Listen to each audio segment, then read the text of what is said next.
Lelaki kesediaan. Hey. إنما المؤمنون الذين إذا ذكر الله وجلت قلوبهم وإذا تليت عليهم آياته زادتهم إيمانا وعلى ربهم يتوكلون.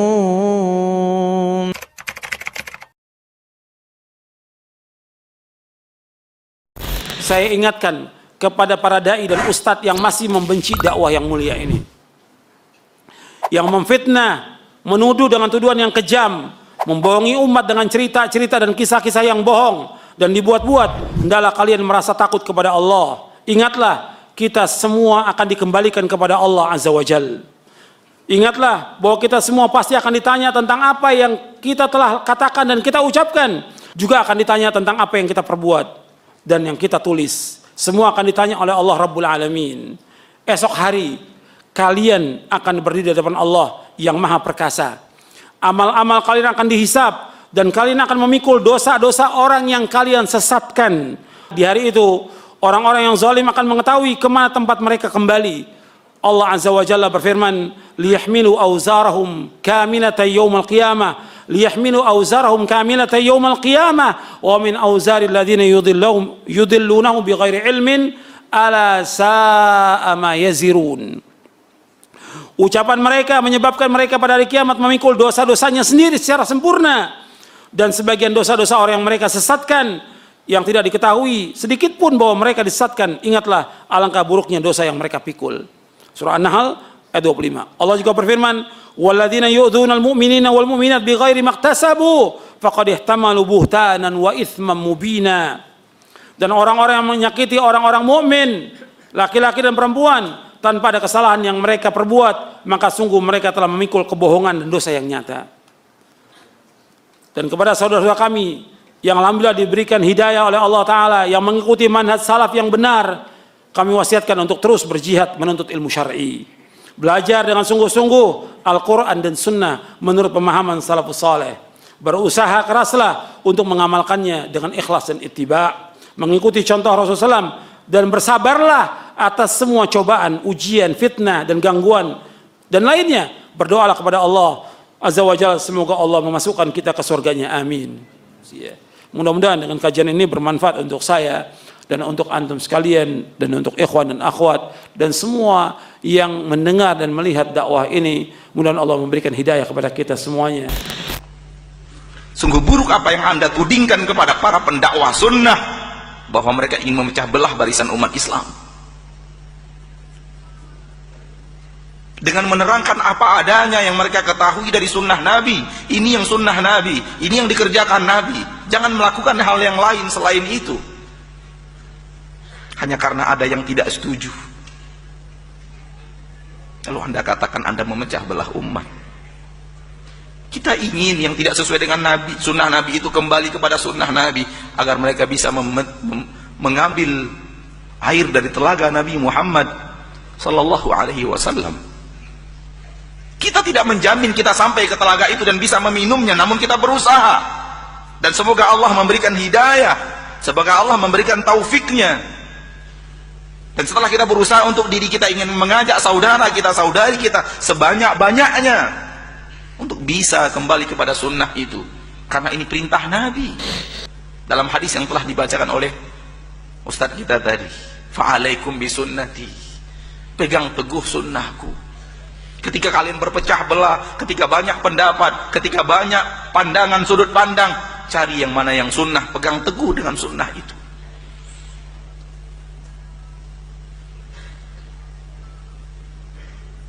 Di sini, ketika seseorang tahu apa yang sedang dilakukan oleh dai-dai yang mengajak kepada sunnah Nabi, sebenar-benar pengetahuan, maka yang akan mereka katakan adalah, ini adalah bukti kasih sayang dai itu kepada manusia, bukan benci mereka kepada manusia. Sebagian orang mengatakan, kalian selalu menyalah-nyalahkan orang. Bukan menyalahkan, mengajak kepada yang benar. Tudingan akan selalu datang berbeda dengan kenyataan, namanya juga tudingan. Kita tidak ingin menyalah-nyalahkan orang, tapi yang salah dikatakan benar itu salah. Seorang komandan, pimpinan, karyawannya salah lalu dibenarkan, kesalahan pimpinan itu sendiri. Yang salah harusnya dibenarkan supaya benar.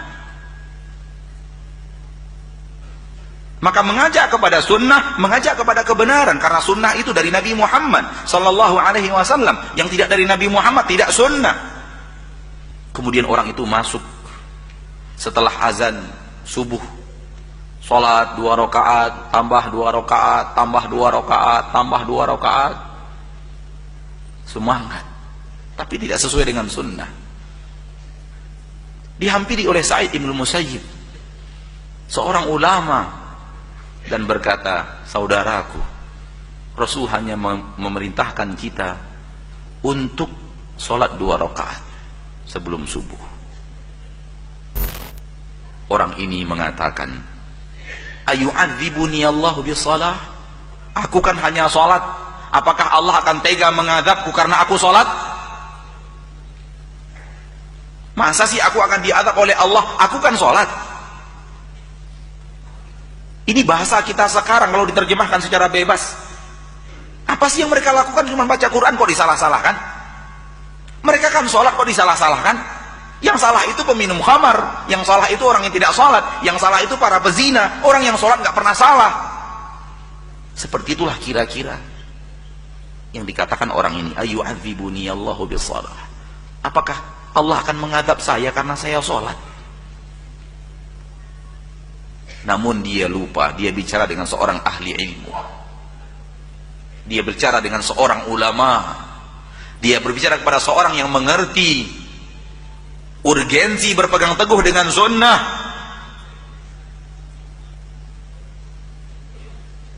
Kata Imam Sa'id bin Musayyib menjawab, innallaha la yu'adzibuka bisalah. Allah tidak akan adab engkau karena engkau salat, walakin yu'adzibuka bimukhalafati sunnah. Akan Allah adab kamu karena kamu menyelisihi sunnah. Ini jawaban ahli ilmu. Betapa banyaknya orang yang mengatakan dia sholat, seluruh yang sholat semuanya benar, berwuduk sembarang wuduk saja, sehingga bahagian belakang mata kakinya tidak terkena sentuhan air. Kita katakan, ya akhi ittaqillah, ada hadis Nabi melarang kita tidak perhatian kepada air di bagian tumit kita. Nabi mengatakan, wailul lil aqabi minan nar, dari Abu Hurairah radhiyallahu taala anhu wa arda, riwayat Imam Bukhari dan Muslim. Allah, kan dia sudah berwuduk. Nabi mengatakan wailul lil aqabi minan nar, neraka untuk orang-orang yang tumitnya tidak terkena sentuhan air wuduk. Jangan disalah-salahkan, dia sudah berwuduk kok. Maka ya akhi, permasalahannya adalah bukan salah menyalahkan, tapi mengajak kepada mana yang sunnah Nabi Muhammad SAW dan mana yang tidak. Maka orang yang masuk agama Islam, dia butuh satu lagi hidayah, hidayah untuk sampai ke sunnah. Yang tidak sampai ke sunnah berbahaya di akhirat. Allah berfirman di dalam Al-Quran, hal ataka hadithul ghashiyah, wujuhi yawma idin khashi'ah, amilatun nasibah, tasla naran hamiyah, tusqa min ainin aniyah. Sudah datangkah kepadamu berita tentang hari kiamat? Pada hari itu wajah-wajah pada tertunduk, nyesal luar biasa. Kenapa? Amilatun nasibah, dia sudah banyak beramal, dia sudah banyak berjibaku. Bukan orang yang tidak beramal, tapi rajin beramal, rajin bekerja keras dalam amal. Namun tasla naran hamiyah, tetap masuk neraka yang panas. Karena sudah banyak beramal, namun tetap masuk neraka, akhirnya tertunduk, menyesal, penyesalan yang tiada tara. Kata para ulama dalam ayat ini, karena amalan mereka tidak sesuai dengan sunnah Nabi Muhammad sallallahu alaihi wasallam, akhirnya tidak diterima. Tidak diterima. Dan itu dari sekarang Nabi, dari dunia Nabi sudah wanti-wanti, sudah ingatkan dari Nabi hidup. Yang amalan tidak sesuai dengan sunnahku ditolak oleh Allah. Allah akan tolak amalan yang tidak sesuai dengan sunnahku. Maka kecintaan kita kepada saudara kita, kecintaan kita kepada saudari kita, ketika kita melihat ada amalan yang tidak sesuai dengan sunnah, kita arahkan kepada sunnah agar diterima Allah. Apakah ini namanya kebencian atau kasih sayang? Silahkan jawab. Apakah ini namanya memecah belah atau ingin mengajak umat kepada jalan Nabi yang satu, yang lurus? Silahkan jawab. Dan Allah membela Nabi SAW dengan menurunkan ayat ini. Kata Allah, ma anta bi ni'mati rabbika bi majnun. Kau bukan orang gila wahai Muhammad SAW.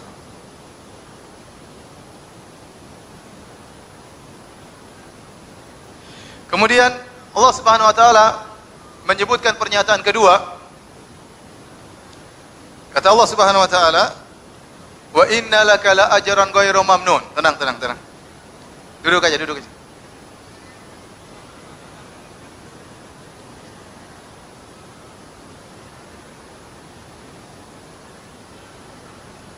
Wa inna laka la ajran ghairu mamnun.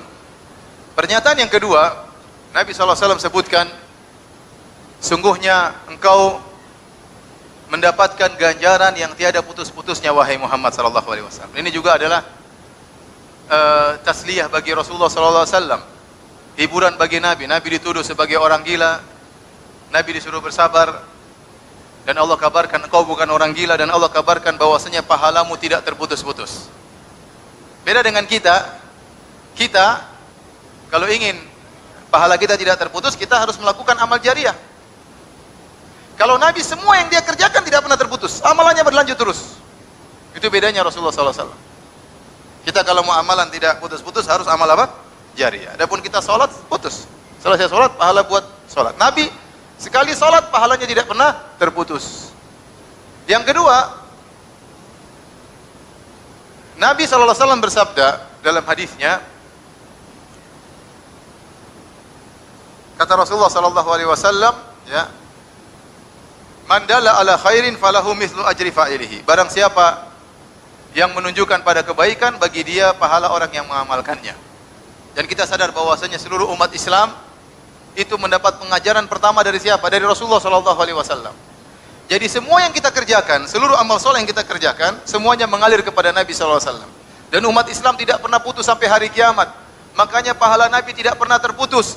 Kenapa? Karena seluruh umat Islam yang menjalankan ibadah apapun, baca Quran, sholat malam, bersedekah, berbakti sama orang tua, semuanya pahalanya ngalir juga kepada siapa? Nabi SAW. Betapa agungnya Rasulullah SAW. Oleh karenanya kata Allah, pahalamu tidak pernah terputus wahai Muhammad. Wal qalami wa ma yasrun. Demi pena, demi apa yang mereka tulis, pahalamu tidak pernah terputus. Allah Subhanahu wa taala mengatakan, wa innaka la'ala khuluqin azim. Sungguhnya engkau berada di atas perangai yang agung. Lanjut aja. Lagi rame. Oke.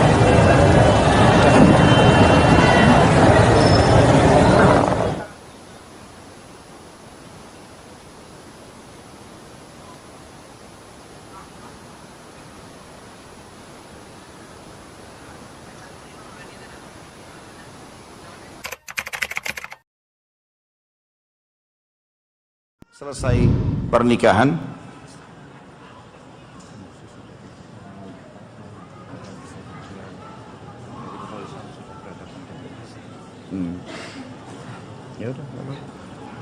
baik, kita berhenti dulu sampai sini teman-teman sekalian, karena kondisi ada beberapa saudara kita muslim yang tidak setuju dengan pengajian ini. Maka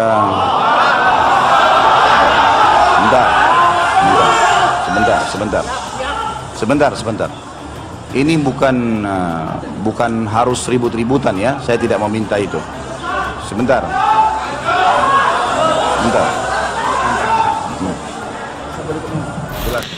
Turut prihatin dan turut sedih atas kejadian Sidoarjo kemarin. Pertanyaan, bagaimana Ustaz menghadapi hal tersebut? Apakah itu bagian dari bab sabar? Kira-kira saya kelihatan apa? Marah atau sabar? Alhamdulillah, sudah selesai. Biasa aja gitu. Sabar saja.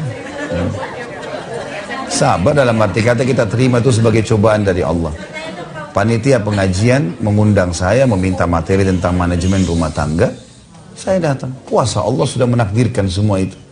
Saya datang, kemudian tiba-tiba ada yang mendemo pengajian, ya sudah. Dan akhirnya panitia masjid meminta, Ustaz bisa nggak kita berhentiin pengajian? Oh bisa, nggak ada masalah buat saya.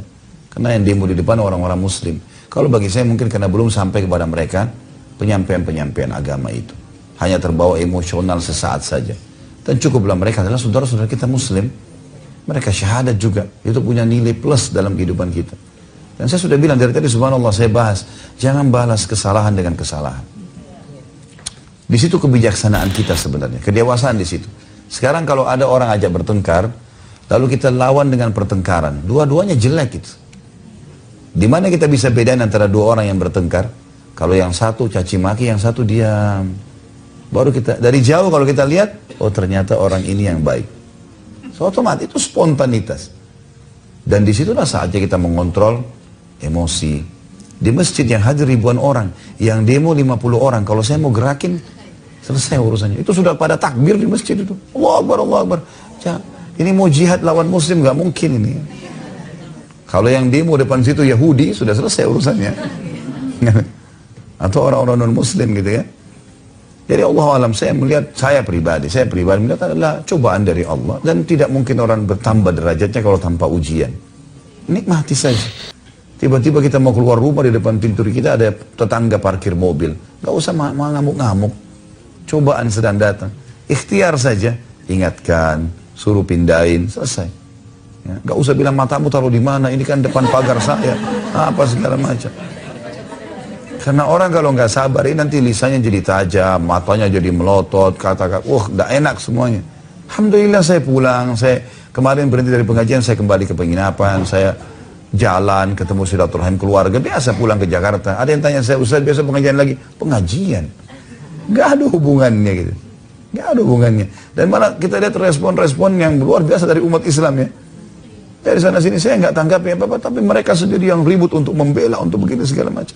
Sudahlah, umur hidupnya sebentar, belajar sabar, pahalanya besar, tanpa hisab, ya, seperti itulah. Ada orang yang bilang sama saya, Ustaz kalau terjadi pada saya nangis terus. Ngapain nangis terus ini? Ya? Untuk apa? Gak ada gunanya. Sebelumnya saya senang lihat Ustaz sehat dan dapat kembali memberikan kajian. Alhamdulillah saya selalu sehat. Saya selalu sehat, saya selalu semangat, tidak ada urusannya sama sekali. Saya sangat menyesali kejadian lalu, karena kejadian tersebut kebetulan di kampung halaman saya. Saya juga kaget, ternyata ada sepupu saya yang ikut dalam menghentikan kajian Ustadz. Saya sudah coba menegur dan mengingatkan bahwasanya beliau salah. Dan saya pun berkata bahwa saya santri Ustadz Khalid, dan selama saya mengikuti kajian tidak pernah ada kata mengkafirkan, apalagi memecah belah umat. Tapi dia tetap dengan pendirian golongannya, sampai saya menyampaikan kejadian kemarin itu ada dalam Quran, surah Al-Baqarah ayat 170. Tapi dia tetap memperlihatkan kebencian pada ulama sunnah. Lalu sikap apa yang harus saya lakukan? Apalagi saya harus benci dia karena Allah Azza wa Jalla. Pertama sekali teman-teman sekalian, saya pribadi, tidak usah antum, saya pribadi tidak merasa ada masalah di situ. Saya pribadi menganggap itu adalah saudara muslim kita yang mungkin dalam kondisi belum mengetahui apa yang membuat orang banyak melakukan perbuatan salah karena belum tahu. Gitu. Andai saja mereka ini bisa mendengarkan ceramah utuh misalnya, atau hadir sekali saja pengajian kita, maka tidak ada masalah sebenarnya. Cuma ini kebanyakan mereka terbawa arus emosional, dan begitulah syaitan bermain ya, menggoda manusia sehingga akhirnya memusuhi saudaranya muslim tanpa sebab ya. Makanya saya menanggapinya dengan hal yang biasa sekali. Saya menganggap pengurus masjid meminta pada saat itu untuk menghentikan pengajian, saya mengatakan saya nggak ada masalah. Di masjid yang hadir ribuan orang, di depan masjid yang demo 50 orang. Kalau saya mau gunakan masa yang ada, berhentiin maka selesai urusannya. Tapi apa itu keputusan bijak? Apakah kita harus balas kebodohan dengan kebodohan, kesalahan dengan kesalahan, kelalaian dengan kelalaian? Tentu tidak. Itu adalah saudara-saudara kita muslim. Saya bilang tadi, selama orang mengucapkan syahadat, dia punya nilai di diri kita. Nggak boleh sama sekali kita salah dalam melangkah di situ. Mengalah adalah hal yang positif, nggak ada masalah. Semoga saja satu waktu Allah berikan mereka hidayah. Jadi tidak ada sesuatu yang harus dibesar-besarkan di sini kalau saya melihatnya. Tapi masalah adanya beberapa orang ikhwah yang akan memberikan masukan itu positif saja. Kita berikan masukan karena memberhentikan pengajian di masjid sebuah hal yang perlu ditanda tanyai masalah adab. Sementara teman-teman ini juga menjaga gereja pada saat Natalan, mereka para tokoh-tokoh Syiah kalau datang. Dan alasannya karena saya pernah membahas ini dan itu. Tokoh-tokoh Syiah mencaci maki Aisyah, mengatakan Quran kurang, mengkafirkan sahabat. Nah, itu bukan hujjah, bukan alasan. Makanya saya melihat ini hanya sekedar karena ketidaktahuan saja. Dan semoga Allah SWT berikan hidayah. Ya. Dan insya Allah tidak akan pernah diangkat derajat seorang hamba tanpa ada ujian. Kalau kita mau naik kelas harus diuji dulu. Lulus nggak gitu?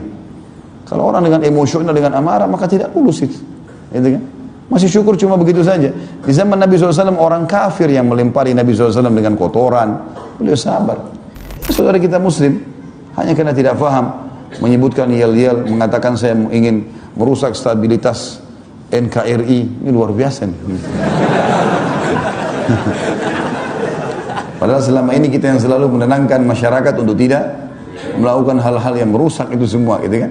Tapi nggak apa-apa lah, semoga Allah berikan hidayah.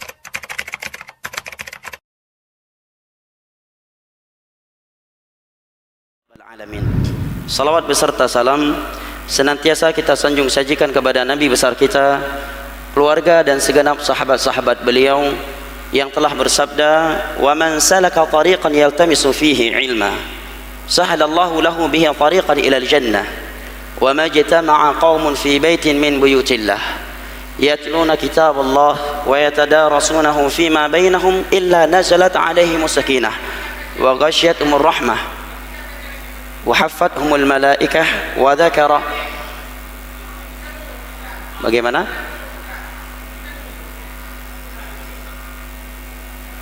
Lanjut. Nabi SAW bersabda, "Wa man salaka tariqan yaltamisu fihi ilma." Dan barang siapa yang menempuh sebuah perjalanan dalam rangka menuntut ilmu agama, niscaya Allah akan mudahkan baginya jalan menuju surga. Wa ma jatama'a qaumun fi bait, ini rumah Allah, jaga adab di rumah Allah. Jaga adab di rumah Allah, jangan anarkis, jangan anarkis. Jaga adab di rumah Allah. Ingat jamaah, kita sesama kaum muslimin, kedepankan ukhuwah Islamiyah.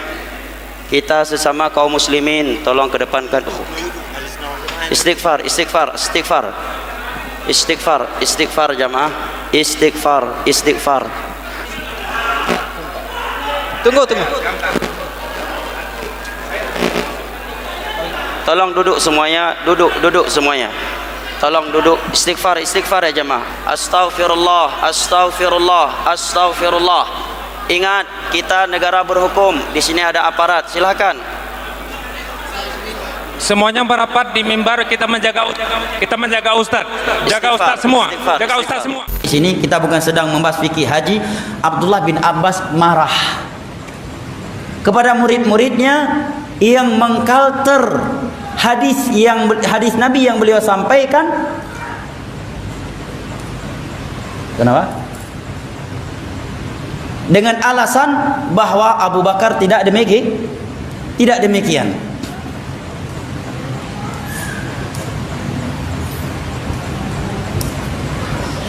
Bahwa Abu Bakar, lanjut. Bahwa Abu Bakar tidak demikian dan bahwa Umar tidak demikian. Maka beliau katakan, aku khawatir akan turun hujan dari langit, hujan batu dari langit, kalau kalian membantah hadis Nabi aku sampaikan dengan ucapan Abu Bakar atau Umar. Ada apa?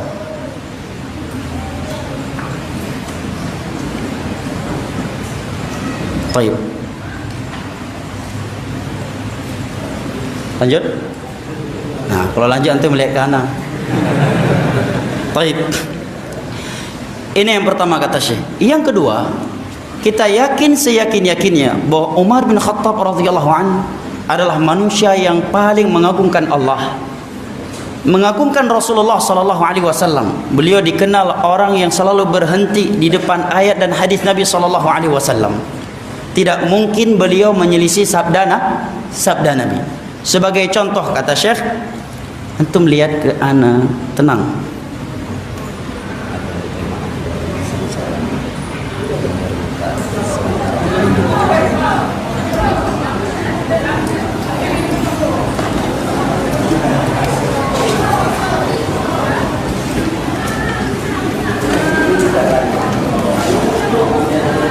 Kenapa?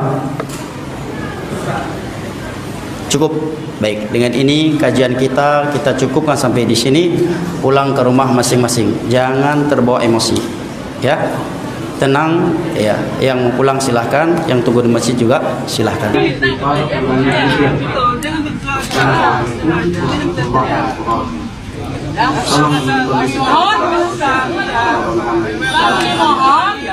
Farhan Muraihan jangan keluar.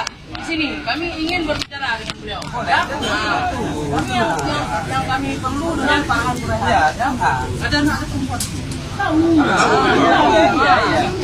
Yang jaga, yang kami butuh Farhan Muraihan. Yang keluar ya. Selesaikan. Kan harus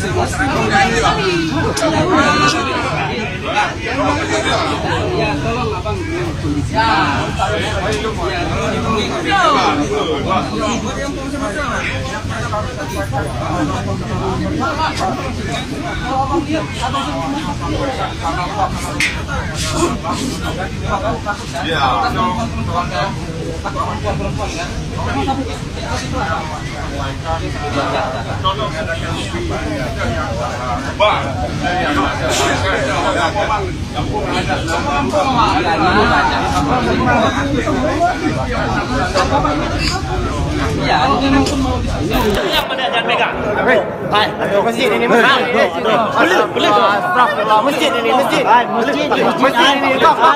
Oleh karena itu, saya ingin berkata kepada orang-orang yang suka memberikan fitnah kepada dakwah sunnah ini, yang menuduh dakwah sunnah ini adalah dakwah yang radikal, bahwa dakwah sunnah ini adalah dakwah yang ekstrim, bahwa dakwah sunnah ini adalah dakwah yang memecah belahkan. Hendaknya engkau bertakwa kepada Allah Jalla wa'ala. Hendaknya engkau takut kepada Allah. Hendaknya engkau banyak mengingat kematian. Hendaknya engkau mengingat firman Allah Jalla wa'ala, ma yalfidhu min qawlin illa ladayhi raqibun atid. Tiada kata yang keluar dari mulut seseorang melainkan ada malaikat yang menulisnya, yang dia akan mempertanggungjawabkannya kepada Allah Jalla wa'ala di hadapannya. Dan kepada orang yang mendengar tentang dakwah, bahwa dakwah sunnah ini adalah dakwah yang memecah belah manusia, dakwah yang radikal, dakwah yang ekstrem, atau dituding dengan dakwah Wahabi dan semisal dengannya, coba engkau pelajari, kaji dengan baik, dengan hati yang jujur, dengan hati yang ikhlas, sembari memohon hidayah kepada Allah Jalla wa'ala. Kumpulkan video ustadz-ustadz yang dikatakan Wahabi, kumpulkan tulisan-tulisan ustadz-ustadz yang dikatakan oleh sebagian orang mereka Wahabi, ustadz yang ekstrem, ustadz pemecah belah umat. Hadiri kajiannya, dengar, simak, kemudian nilai. Adakah di dalamnya ajaran yang bertentangan dengan Al-Quranul Karim, yang bertentangan dengan hadis-hadis Nabi SAW yang merupakan standar kebenaran di dalam Islam ini, yang merupakan landasan hukum bagi umat Islam ini? Karena Allah Jalla wa'ala telah berfirman, fa in tanaza'tum fi syai'in farudduhu ila Allah war Rasul in kuntum tu'minuna billahi wal yaumil akhir dzalika khairun wa ahsanu ta'wila. Jika kalian berselisih dalam suatu perkara, maka kembalikanlah kepada Al-Qur'anul Karim dan kepada sunnah Rasulullah sallallahu alaihi wasallam jika kalian adalah orang-orang yang beriman kepada Allah dan hari akhir. Dan yang demikian itu merupakan solusi dan jalan keluar terbaik dari Allah Jalla wa'ala untuk kalian. Allah Jalla wa'ala tidak pernah menjadikan sesuatu atau pegangan mayoritas manusia sebagai standar kebenaran, dan bahwa yang menyelisihinya sebagai kesesatan. Allah Jalla wa'ala juga tidak pernah menjadikan adat istiadat suatu tempat sebagai standar kebenaran, dan bahwa yang menyelisihinya adalah sesuatu yang sesat. Hanyalah Al-Quranul Karim dan hadis-hadis Nabi SAW yang sahih dengan pemahaman para sahabat Nabi SAW. Cabang dari itu adalah ijma' seluruh ulama Islam atau qiyas yang mu'tabar sebagai standar standarisasi kebenaran umat Islam, dan segala sesuatu yang bertentangan dengan ini maka dihukumi sesat dan salah. Apabila kita memiliki prinsip yang seperti itu, maka tentunya kita akan mendapatkan hidayah dan akan bijak di dalam bersikap.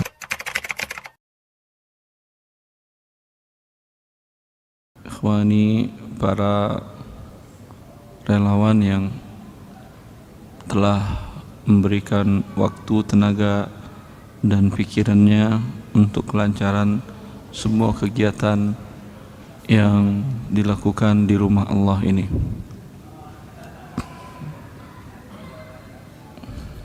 Tujuan kita berbuat tidak selamanya harus ada imbalan dunianya, dan memang itu bagian dari hidup kita. Kalau semuanya harus ada imbalan dunianya, berarti Anda tidak akan dapatkan imbalan di akhirat, kecuali Allah memberikan kebaikan lagi dalam bentuk kalau niat asasi Anda adalah apa yang diinginkan, apa yang ada di sisi Allah Azza wa Jalla. Para anbiya wal mursalin, semua mereka mengatakan la nas'alukum alaihi ajra. Kami berdakwah, melakukan ini, melakukan itu dengan tantangan dan segala macam risiko dan problematikanya, tidak mendapatkan upah dari kalian.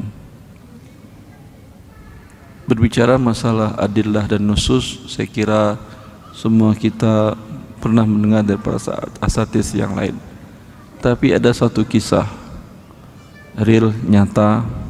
Sampai sekarang Anda kalau googling di Google akan Anda temukan, ada tetangga tempat saya tinggal, perumahan kota wisata di Jakarta, di pinggiran Jakarta itu, dia punya usaha dagang kecil-kecilan. Tapi sekarang dia punya usaha rumah makan gratis. Coba antum googling akan temukan rumah makan gratis. Sampai beberapa kali sekarang, subhanallah, namanya mendunia. 2 TV swasta besar di Indonesia, SCTV, RCTI, pernah mengundangnya untuk berbagi pengalaman. Kemudian beberapa pekan yang lalu dia minta izin ke saya, Ustaz, saya doakan saya, Ustaz, saya sedang diundang ke keliling dunia untuk memberikan pengalaman dari usaha yang dia buat, yaitu rumah makan gratis. Rumah makan gratis itu bukan bayar seikhlasnya, gratis. Anda mau makan ayam goreng, tempe, tahu, juga terkadang ada udang, ya, dia berikan gratis. Bermula dari niat baiknya membantu seorang nenek-nenek, kata dia. Seorang nenek-nenek ketika dia pulang Isya dari Masjid Darussalam di kota wisata itu, dia melihat seorang nenek-nenek berjalan dengan kaki menahan kesakitan untuk diinjakkan. Lalu dia tanyakan, kata nenek kakinya sakit. Dilihat dia pakai handphone, dinyalakan senternya, dan kelihatan, kata dia, kaki nenek itu berlubang kayak ada ulat-ulatnya. Lalu dia bilang, dan nenek-nenek itu sambil membawa karung goni yang sudah lusuh, dia kumpulkan biasanya sampah-sampah yang bisa didaur ulang atau untuk dijual, seperti sampah plastik, minuman bekas, air mineral, dan lain-lain. Dia tanyakan, rumah nenek mau kemana? Mau pulang. Rumah nenek di mana? Di sana. Ya, kisah ini dia sampaikan di beberapa wawancara dia dengan TV nasional tadi. Dia sampaikan, kata dia, nenek mau kemana? Pulang. Kemana? Ke sana, kata dia. Dipanggilkannya ojek, dibayarkannya, diantarkan tuh nenek ke sana, ke rumahnya, sambil dikasihnya berapa uang yang dia ada di kantongnya. Kemudian kepikir oleh dia, diantarkan nenek tadi dengan dua ojek. Dia juga antarkan nenek itu juga, dibayarnya ojek dua-duanya. Dia bertemu dengan tetangga-tetangga itu. Nenek itu siapa? Kata dia. Nenek itu sebatang kara di sini. Dia hidup ramai-ramai sama kita. Yang lain juga mencari barang rongsokan. Terus kata dia, nenek itu kok tetap juga dalam keadaan sakit mencari barang rongsokan. Kalau enggak begitu nenek itu enggak dapat makan. Ya. Kalau nenek itu tidak pergi mencari rongsokan, dia tidak akan bisa makan seharian. Maka setelah itu diantarkannya, dan besok dia minta istrinya masak lebih dan diantarkannya setiap hari ke rumah nenek tersebut. Kemudian sampai dia berinisiatif kepada istrinya, bilang masak agak banyak.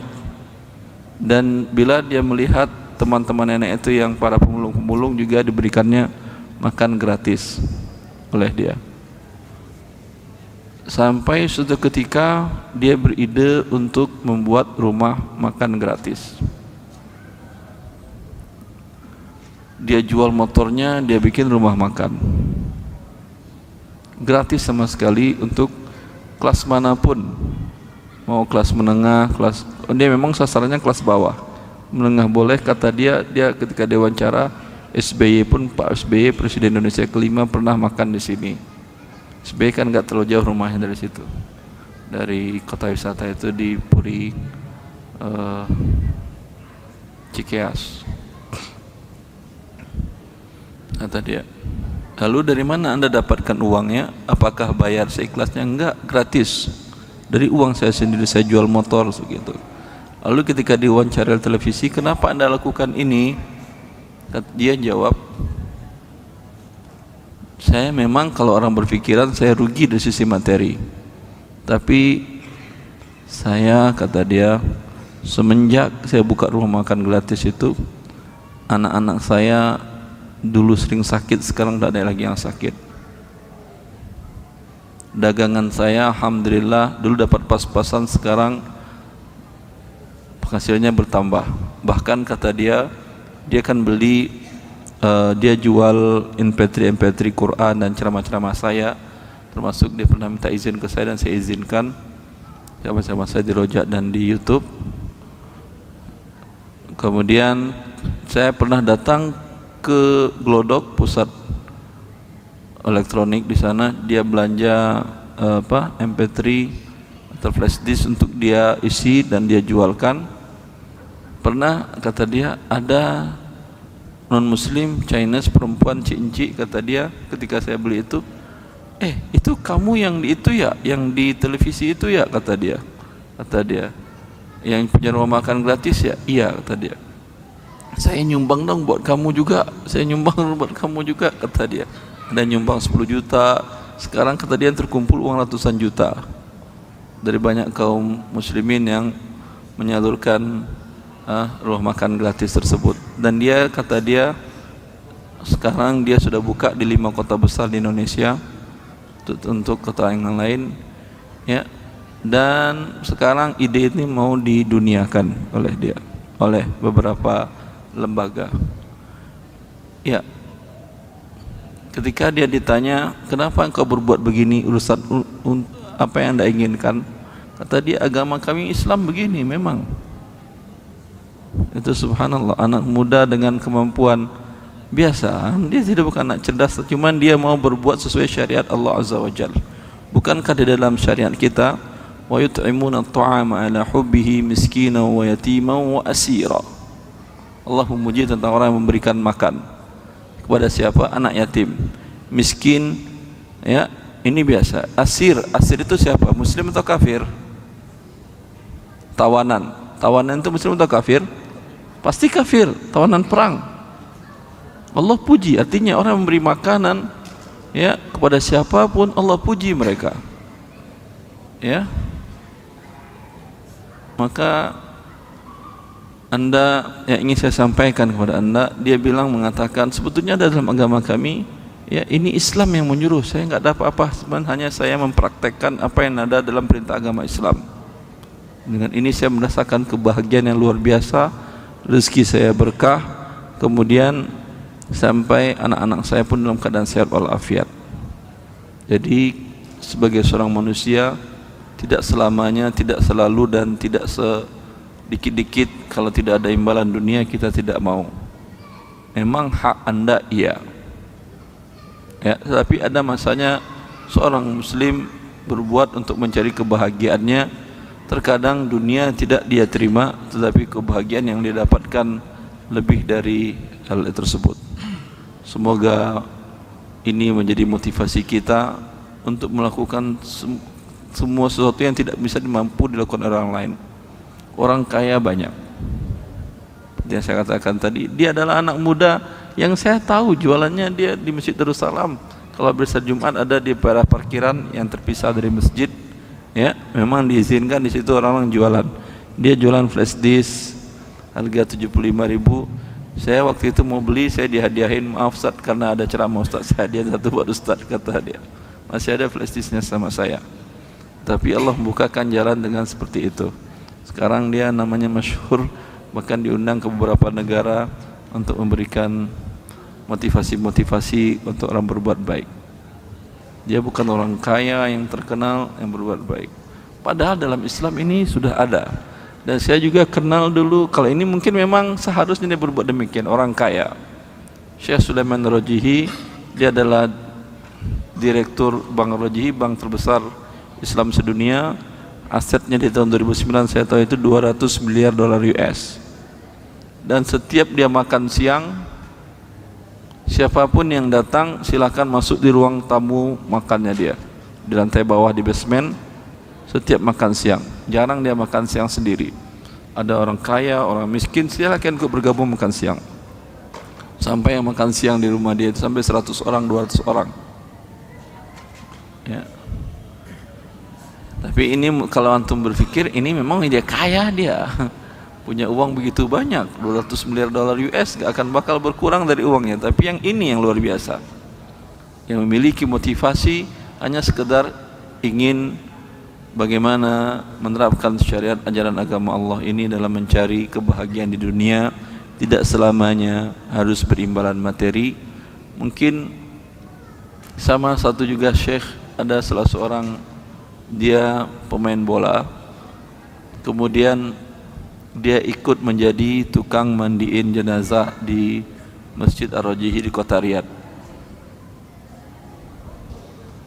Jadi di Masjid Ar-Rajihi Kota Riyadh itu kalau ada yang meninggal, masjid punya ambulan, jemput, asal dihubungin dia jemput jenazah gratis. Kemudian diselenggarakan pemandiannya, pemandian Masjid Ar-Rajihi, kemudian dikafankan, kemudian disolatkan. Jadi halaman bagian mihrabnya ini ada yang terbuka satu, di situ ada jenazah. Ketika sholat jenazah, imam pindah ke sana, dibuka pintunya. Kalau pemakaman jelas di sana gratis, tinggal diantar pakai mobil ambulan jenazah tadi. Ya. Yang menarik ada salah satu yang dia adalah mantan pemain bola, kemudian sekarang menjadi relawan karena nggak bergaji juga yang kerja di situ. Relawan memandikan mayat di Masjid Ar-Rajihi tadi. Ketika dia diwawancarai oleh Izaatul Quran, oleh radio Quran di Saudi Arabia, kenapa engkau berpindah profesi dari seorang terkenal sebagai seorang pemain bola menjadi seorang yang tidak terkenal dan tidak punya apa-apa, hanya relawan memandikan jenazah? Kata dia, alhamdulillah Allah menunjukkan saya ke jalan kebahagiaan ini. Dulu saya jadi pemain bola terkenal, orang mengeluh-elukan saya, tapi ibu saya paling benci dan marah ke saya. Namanya pemain bola tentu hidup seenaknya, tidur seenaknya, pergi seenaknya, tidak pernah mengindahkan perkataan orang tuanya. Salat mungkin ada, mungkin tidak, wallahu a'lam. Yang jelas ibunya memarah-marahinya. Semenjak saya alih profesi menjadi memandikan mayat, setiap saat ibu saya mendoakan saya. Setiap saat keluarga dari yang dimandikan mendoakan saya. Semua orang mendoakan saya, yang ini tidak bisa saya dapatkan ketika saya tenar dulu di dunia. Semoga bermanfaat. Yang kita cari adalah kirana Allah, tidak selamanya harus dengan dunia yang kita dapat inginkan imbalannya. Wallahu li taufiq wal sallallahu ala nabiyina Muhammad wa alihi wa sahbihi wasallam. Assalamualaikum warahmatullahi wabarakatuh.